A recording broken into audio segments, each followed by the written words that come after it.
Hello friends, welcome back to my channel Telugu food and culture. ఇవాల్టి మన tasty and healthy recipe village style చేపల పులుసు. ఇవి సముద్రంలో దొరికే చేపలు. మా ఊర్లో అయితే వీటిని గులివిందలు అంటారు, ఇంగ్లీష్లో రెడ్ స్నాపర్ ఫిష్ అంటారు. తయారీ విధానం చూద్దాం. ఒక బౌల్లో శుభ్రంగా 2-3 సార్లు మామూలు వాటర్తో, 2 సార్లు సాల్ట్ వాటర్తో క్లీన్ చేసుకున్న చేపల్ని తీసుకోవాలి. అందులోకి ఒక 3-4 చెంచాల కారం, ఒక 2 చెంచాల ఉప్పుని వేసుకొని ఈ విధంగా కుదుపుతూ చేపల్ని మ్యారినేట్ చేసుకొని పక్కన పెట్టుకోవాలి. ఇప్పుడు కూరని తయారు చేసుకోవడానికి స్టవ్ వెలిగించుకొని పొయ్యి మీద ప్యాన్ పెట్టుకొని ఒక 2 టేబుల్ స్పూన్లు ఆయిల్ వేడి చేసుకోండి. ఆయిల్ కొద్దిగా హీట్ అయిన తర్వాత మీడియం సైజ్ ఒక 2-3 ఉల్లిపాయల పేస్ట్, 4-5 పచ్చిమిర్చిని చీలికలుగా కట్ చేసుకున్న ముక్కలు యాడ్ చేసుకుని ఇలా 2 నిమిషాల పాటు మీడియం ఫ్లేమ్లో ఫ్రై చేయండి.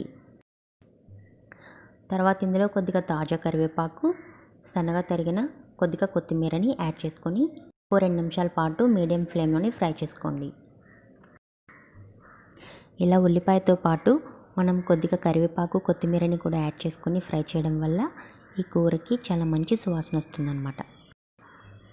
ఇప్పుడు మూత పెట్టుకొని మీడియం టు లో ఫ్లేమ్లో ఉల్లిపాయ కొద్దిగా లైట్గా కలర్ చేంజ్ అయ్యే వరకు మగ్గించుకోవాలి. తర్వాత ఈ విధంగా ఒకసారి కలుపుకొని మీడియం సైజ్ ఒక టొమాటోని ఇలా సన్నగా స్లైసెస్గా కట్ చేసుకొని యాడ్ చేసుకొని ఇంకోసారి కలపండి. కలుపుకున్న తర్వాత ఈ టొమాటో కూడా మనకి సాఫ్ట్గా ఉడికిపోయే వరకు మూత పెట్టుకొని ఉడికించాలి. మనకి టొమాటో అంతా కూడా సాఫ్ట్గా ఉడికిపోయింది. ఇప్పుడు ఇందులోకి మన నాన్ వెజ్ కర్రీస్ కోసం స్పెషల్గా తయారు చేసుకున్న అల్లం వెల్లుల్లి పేస్ట్ అన్నమాట. ఇది ఒక టేబుల్ స్పూన్ యాడ్ చేసుకొని బాగా మిక్స్ చేసుకోండి. ఈ అల్లం వెల్లుల్లి పేస్ట్ని ఎలా తయారు చేసుకోవాలో డిస్క్రిప్షన్లో లింక్ ఇస్తాను, ఒకసారి చూడండి.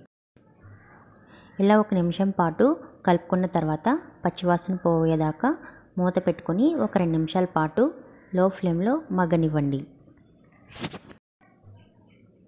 ఒక 5-6 నిమిషాల పాటు మనం లో టు మీడియం ఫ్లేమ్లో మగ్గించుకున్న తర్వాత ఈ ఉల్లిపాయ పేస్ట్ అనేది ఈ విధంగా మగ్గిపోతుంది.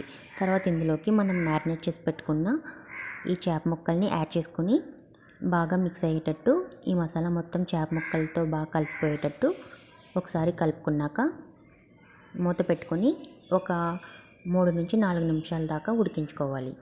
చూడండి, మనకి చేపలు కొద్దిగా సాఫ్ట్గా అయ్యాయి.